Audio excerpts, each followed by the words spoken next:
Então, né, mais um tipo de impacto ambiental causado pela poluição atmosférica que a gente vai ver nesse vídeo. Chegamos à chuva ácida. Tá?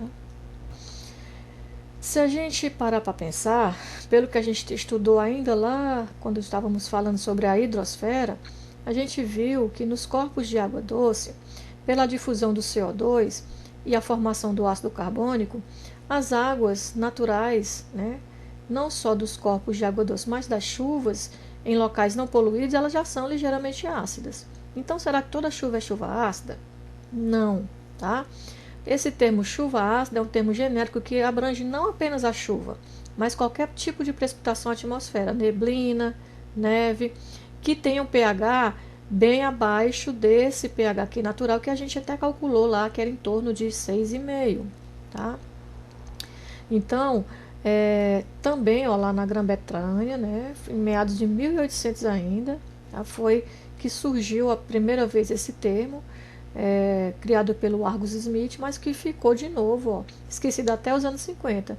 Lá no vídeo do smog, a gente viu que foi aqui em torno dos anos 50, um pouquinho antes, durante 1950 até 1952, que foram os maiores eventos de smog. Então, os poluentes que também tinham lá começaram a causar também a tal da chuva ácida, que é justamente aquela que tem um pH abaixo de 5,5, até aliás abaixo de 5, tá? Qualquer chuva com pH abaixo de 5 é considerado chuva ácida, ou qualquer neve, né? Precipitação de neve, tempestade de neve que tenha pH abaixo de 5, ou neblina, é considerado como chuva ácida, é um termo genérico. Tá? Quais são os ácidos predominantes? São dois ácidos principais, uma delas é o ácido sulfúrico e na outra é o ácido nítrico. Então, dois ácidos fortes. E dependendo do ambiente, né, ou do tipo de poluição atmosférica que a gente tem, a gente vai ter chuvas onde predominam a presença do ácido sulfúrico e chuvas onde predominam a presença do ácido nítrico. Tá? Quais são os poluentes primários que levam, né, por várias reações, chegar a esses dois ácidos presentes na atmosfera que são lavados durante os eventos de chuva ou de neve ou de neblina para chegar à superfície da litosfera. Então, é o SO2, poluente primário, que em presença de oxigênio reage e forma o SO3, em presença de água forma o ácido sulfúrico, e de novo os óxidos de nitrogênio são aqueles causados lá, principalmente causadores do smog fotoquímico que a gente viu no vídeo anterior, que também na presença do oxigênio, que é natural na nossa atmosfera, vai formar NO2, que na presença de água forma o ácido nítrico, tá? Então, ela geralmente se precipita segundo a direção do vento, distante das fontes de poluentes, o que é um problema sério, porque às vezes tem um local que é industrializado, que gera e lança esses poluentes na atmosfera, o vento leva isso para longe e a chuva só vai acontecer em regiões distantes. Então, é um tipo de poluição que pode afetar áreas que nem são as que geram essa poluição. Então, causa problemas sérios, inclusive de disputa entre regiões, né, com relação a esses impactos ambientais. A principal fonte de poluentes, de novo, estamos lá, ó, os combustíveis fósseis, né, esses são bem danados, né? Assim como queima de carvão, carvão é também um tipo de combustível fóssil. Quando a gente fala desse carvão aqui, gente, é o carvão mineral, né? Esse carvão que a gente usa aqui no Ceará para fazer churrasco não, tá? Aquele ali é carvão vegetal. Você pega madeira, queima e aí antes dela queimar completamente você apaga o fogo e vira carvão. Esse carvão aqui é carvão mineral, que também é um combustível fóssil, só que no estado sólido. Aqui no Brasil as principais fontes de carvão mineral estão ali em Santa Catarina, tá? Então, os combustíveis fósseis, carvão e alguns derivados de petróleo geram a emissão de gases como CO2, monóxido de carbono, SO2 e NO2, tá? Alguns petróleos, dependendo da origem dele, são ricos em enxofre. Então, quando queima, não libera só CO2, libera também SO2, tá? Os gases, como a gente já viu, né, SO2 e NO2, podem reagir com o oxigênio, formando SO3, e depois com a umidade relativa do ar, formando o ácido sulfúrico. Do mesmo jeito, acontece para o ácido nítrico. Tá? Então, tá aqui, ó, o NO2 vindo lá dos motores dos veículos, né, pela queima dos combustíveis fósseis, vai, ó, reagindo, né, até chegar no ácido nítrico. Não só essa conversão que é feita pelo calor do motor, como uma conversão também que é feita provocada por raios. Essa aqui é natural. Ah, então a chuva ácida é uma coisa natural? Não, porque essa quantidade de NO2 formada por esse processo natural é tão pequena que não chega a ter eventos de chuva ácida.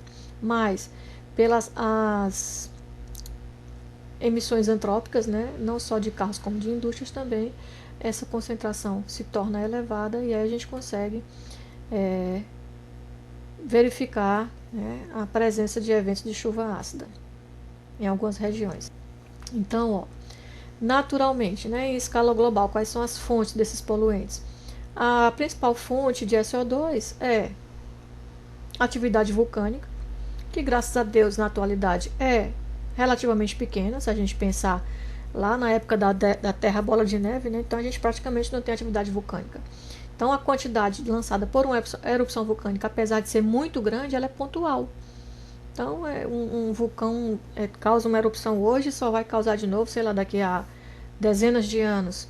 Então acaba que se dilui, tá? E a decomposição das plantas, a gente viu lá no material particular de suspensão, que é o SO2 ou sulfato também biogênico, tá? Antropicamente, ela vem, né, da combustão do carvão, tá? Que aí dependendo de onde ele está formado, né, das condições geológicas, né, ele pode ter de 1 a 9% de enxofre. Quanto maior a quantidade de enxofre, menos valor ele tem, mais poluente ele é. Outras fontes pontuais também é a indústria de extração de metais não ferrosos, tá? Porque eles apresentam ou aparecem na litosfera, né, como minério, na forma principalmente de sulfetos. Então, quando há queima para liberar, né, para purificar o metal, a liberação de SO2, tá? Indústria de metais não ferrosos. Existe diferença de chuvas, né? Principalmente dependendo do tipo de poluição que a gente tem, tá? Então, só relembrando, né? A chuva de um ambiente não poluído, ela tem como ácido principal na sua característica, na sua composição, desculpa, o ácido carbônico, tá? Esse é um ácido fraco, não é capaz de causar chuva ácida com aquele pH tão baixo, né, abaixo de 5. Só os ácidos fortes conseguem isso, né? E é um ácido até inclusive útil ao ecossistema, porque ele vai participar lá das trocas, né, no solo, formando os solos argilosos, ou seja, ajudando a intemperizar os minerais primários para que cheguem a minerais secundários e continuem sendo intemperizados até formar os solos, né, que são, a gente vai ver, são importantes nos processos, especialmente de produção agrícola. Quando a gente for estudar solos, a gente vai ver isso em mais detalhes. Porém, né, alguns ácidos, que são os ácidos fortes, eles são mais agressivos, tá? São corrosivos, poluem severamente, inclusive matam, né, os seres que vivem naqueles ecossistemas. Um problema sério, por exemplo, com relação ao solo, para evento de chuva ácida, é solos que têm alumínio na sua composição. Quando há o evento de chuva ácida, ele ataca o solo e libera aquele alumínio. O alumínio em meio aquoso, ele hidrolisa e forma o hidróxido de alumínio. O hidróxido de alumínio é um precipitado gelatinoso. Não sei se vocês lembram quando fizeram a analítica 1, grupo 3, o hidróxido de alumínio é um precipitado gelatinoso, inclusive incolor. Algumas pessoas têm até dificuldade de separá-lo, identificá-lo, porque joga fora porque não vê, né, no fundo do tubo de ensaio. Só que o fato dele ser gelatinoso, por exemplo, ele pode se depositar sobre as raízes das plantas e entope seus poros e impede que as plantas possam sugar a seiva da solução do solo e elas acabam morrendo. Então, chuva ácida, ela pode ser responsável pela liberação de alumínio, por exemplo, numa área de floresta. A chuva ácida em si, ela vai causar um determinado número de danos, mas com o tempo, pelo fato de ter liberado alumínio, aquela floresta pode vir até a morrer. Tá? Então, problema sério que a gente tem que ficar atentos para eventos de chuva ácida, como contornar essa situação. o tipo de chuva, né? Ou nem o tipo de chuva, a chuva é ácida, mas o tipo de ácido presente na chuva vai depender do tipo de poluição. Por exemplo, do lado leste, lá dos Estados Unidos, o ácido sulfúrico predomina porque lá é uma parte muito industrializada, né, onde a energia é feita através de termoelétricas e eles usam carvão com alto teor de enxofre, que é o carvão que eles têm. Então libera muito SO2. Então nesse lado aqui, o ácido presente na chuva predominantemente é o ácido sulfúrico. Já do outro lado, no lado oeste, eles têm uma grande frota de veículos, muito mais intensa do que desse lado. O carvão que eles usam lá como fonte de energia não é tão rico em enxofre, então a quantidade de NO2 lançado é maior do que a de SO2. Então, do lado oeste, quando tem eventos de chuva ácida, o ácido predominantemente presente na chuva é o ácido nítrico. Tá? Então, dependendo do tipo de poluição, dependendo do tipo de atividade da área, a gente vai ter um ou outro ácido predominantemente para formar a chuva ácida. Tá? Ela, com o tempo, né, percebeu-se que ela se tornou cada vez mais ácida, justamente porque vai aumentando cada vez mais a concentração desses poluentes na atmosfera, né? O pH mais baixo registrado até hoje ocorreu em 1974, lá na Escócia. Ó, veja que é tudo ali pro lado da Inglaterra, né? É uma dos primeiros países que foi fortemente industrializado, né? Desde a Revolução Industrial. E tiveram chuvas lá onde o pH chegou a ser 2,4, né? Muito, muito ácido mesmo, tá?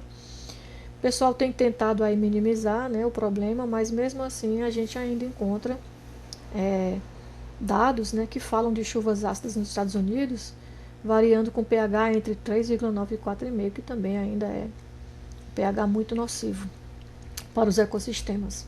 E não só para os ecossistemas, também para os objetos. Imagina um carro que recebe um tipo de chuva desse, né? Ele vai atacar a pintura, vai atacar a lataria do carro. As construções, né, feitas de cimento ou de calcário também são atacadas, né? Então a fissura no cimento, a penetração até nas vigas de ferro que são utilizadas para fazer a sustentação. Então, problemas de corrosão seríssimos causados nas construções também por eventos de chuva ácida. Aqui são mapas de curva que mostram, né, a chuva ácida na Europa, que em 1985. Então, ó, a gente tem aqui a Escócia. Então, por aqui por perto, há sempre pHs mais baixos, né? Então, assim como também lá no centro da América do Norte, ó, pH 4,2, 4,4. Quanto mais próximo aqui dessa região, mais ácida, porque é uma região mais industrializada.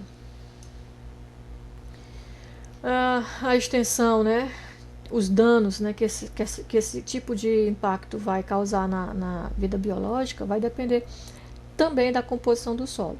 Tá? A gente vai estudar com mais detalhes quando for ver a litosfera, que basicamente a geologia do planeta, a gente tem duas grandes classes de minerais, né? São os minerais silicatados e são os minerais calcários, tá? Então, áreas em que os minerais são calcários, a chuva ela causa um impacto um pouquinho menor nos ecossistemas, não no solo, tá? Por quê? Porque os calcários eles vão ser atacados pelos ácidos e vão gerar aqui um sistema tampão, tá? Entre bicarbonatos e ácido carbônico. Então, eles meio que tamponam um pouco e aí faz com que a chuva seja um pouco menos danosa para a vida biológica. Mas isso já fez com que ele solubilizasse todo o solo, né, e quebrasse essas rochas e intemperizasse com mais força. Tá? Do mesmo jeito, né, como as estátuas, né, principalmente ali da Europa, que é a civilização mais antiga que a gente conhece, pelo menos aqui do lado ocidental, né? Não vou nem falar de Egito, dessas coisas, né? Porque aí é até covardia com a Europa, né? Mas assim, as grandes esculturas, as mais famosas, né? Michelangelo, Leonardo da Vinci, etc., estão ali pela Europa e elas também são feitas de mármore, né? Que é uma rocha calcária, diferentemente do granito ou do quartzo, né, que são minerais quartzosos. Então elas são muito atacadas pela chuva ácida, né? A gente vai verificar aqui uma figura para comprovar esse ataque. Então observem, tá, essa estátua aqui, em algumas dezenas de anos de eventos, né, de chuva ácida, de forte poluição, quando começou nessa região ter uma quantidade maior de trânsito de carros, olha só, tá? Foi em torno de 12 anos essa diferença daqui para cá. Então, ó, as partes mais finas, né, mais delicadas da escultura já foram totalmente perdidas. Ó. Os traços aqui dos dedos da mão, nariz, olhos, boca, tudo perdido porque a chuva vai dissolvendo a rocha. Então, são danos ambientais, são danos econômicos e são danos culturais, né, problemas seríssimos advindos também da poluição atmosférica, especialmente dos óxidos de enxofre e de nitrogênio lançados pelas atividades antrópicas na atmosfera. Próximo vídeo a gente ainda vai falar sobre impactos ambientais, mas mais especificamente sobre a camada de ozônio.